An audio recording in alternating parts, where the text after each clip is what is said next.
Hello friends, அனைவருக்கும் இனிய தீபத் திருநாள் வாழ்த்துக்கள். இந்த கார்த்திகை தீபத்துக்கு பார்த்திங்கன்னா ஒரு ஸ்பெஷலாக ஒரு பொரி செய்வாங்க இல்லையா, அதை இன்றைக்கி நம்ம எப்படி செய்யலாங்கிறத பார்க்கலாம். அதுக்கு நல்ல ஒரு முத்தின தேங்காய் எடுத்து சின்ன சின்ன பல்லாக கீந்தி வச்சுக்கோங்க. அதுக்கப்புறம் இந்த பொரி இப்போ மார்க்கெட்டில் எல்லா இடத்துலையுமே கிடைக்கிது. சூப்பர் மார்க்கெட்டில், மினி ஸ்டோரில் எல்லாத்துலேயும் கிடைக்கிது. பார்த்திங்கன்னா இந்த மாதிரி வாங்கிட்டு அதை நம்ம ஒரு வாட்டி வானலில் வச்சு சூடு பண்ணிக்கிறது தான் நல்லது. ஏன்னா ஆல்ரெடி இதை சவுச்சவுன்னு கூட இருக்கலாம், நமக்கே தெரியாது. அதை நல்லா ஒரு வானலில் மிதமான சூட்டில் வச்சு வறுத்துட்டு அதுக்கப்புறம் புடச்சிருங்க. நல்லா அதில் உமி ஏதாவது இருந்தால் கூட போயிடும். புடச்சிட்டு இந்த மாதிரி பார்த்திங்கன்னா நமக்கு கொஞ்சம் நல்லா முறுமுறுப்பாகவே இருக்கும். பார்த்திங்கன்னா உடச்சி பார்த்திங்கன்னா இந்த மாதிரி மாவு மாதிரி போயிடும். அதுக்கப்புறம் அந்த தேங்காயை வானலில் கொட்டி நல்லா வறுத்துட்டே இருந்தோம்னா நல்லா அது கொஞ்சம் செவந்து வந்துடும். அது கொஞ்சம் பொறுமையாக வறுத்து எடுக்கணும், கருக விட்டுறக்கூடாது. இந்த மாதிரி ஒரு கலர் வந்தோடனே அதையும் எடுத்து நல்லா புடச்சிடுங்க. ஏன்னா ஆல்ரெடி நம்மளுக்கு கொஞ்சம் கருகின பீஸெல்லாம் இருந்ததுன்னா அதிலே இருக்கும். அதை புடச்சி எடுத்துட்டோம்னா தனியாக வந்துடும். அதுக்கப்புறம் பொட்டுக்கடலை கொஞ்சம் சேர்த்துக்கோங்க. பொட்டுக்கடலைலாம் தேவையான அளவுக்கு சேர்த்தா போகிறோம், அளவெல்லாம் கிடையாதுங்க. உங்களுக்கு எவ்வளோ வேணுமோ அந்த அளவுக்கு பொட்டுக்கடலை போட்டுக்கலாம். அந்த பொட்டுக்கடலையோட கொஞ்சம் ஏலக்காய் சேர்த்து வறுத்துக்கோங்க. ஏன்னு கேட்டால் இந்த ஏலக்காய் சூடாக நல்லா வந்ததுக்கப்புறம் பார்த்திங்கன்னா நம்ம பொடி பண்ணுறதுக்கு ஈஸியாக இருக்கும். அந்த தோலை எடுத்துகிட்டு அதுக்காக இந்த பொட்டுக்கடலையோடு சேர்த்து நம்ம ஏலக்காயை நல்லா சூடு பண்ணிக்கலாம். சூடு பண்ணி எடுத்து தனியாக ஒரு பாத்திரத்தில் வச்சுக்கோங்க.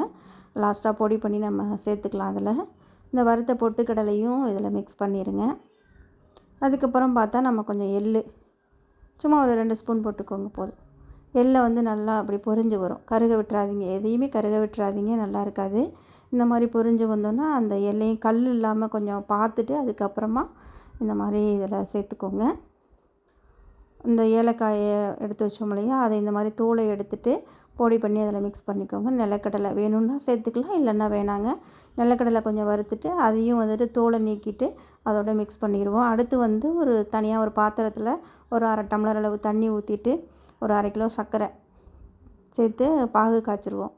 பாகு எப்போவும் போல் தான் நம்ம கம்பி பதம் வர்ற அளவுக்கு இந்த பொரிக்கு ஊற்றுறதுக்கு நம்ம கிண்டணும். அதை எடுத்துகிட்டு ஒரு கிண்ணத்தில் தண்ணி வச்சுட்டு இந்த மாதிரி நம்ம போட்டு பார்த்தோம்னா தெரியும், அந்த பாகு கொஞ்சம் கட்டியாயிரும், தளன்னு இல்லாமல். அந்த மாதிரி ஒரு பாத்திரத்தில் பாகை காய்ச்சிட்டு அதுக்கு முன்னாடி நம்ம என்ன பண்ணணும்னா இந்த எல்லாத்தையும் எடுத்து மிக்ஸ் பண்ணிடணும். அப்போ தான் சம அளவில் எல்லா இடத்துலையும் நம்ம போட்டிருக்க பொருள் எல்லாமே மிக்ஸ் ஆகும். இந்த மாதிரி கிண்டி எடுத்து வச்சுக்கோங்க.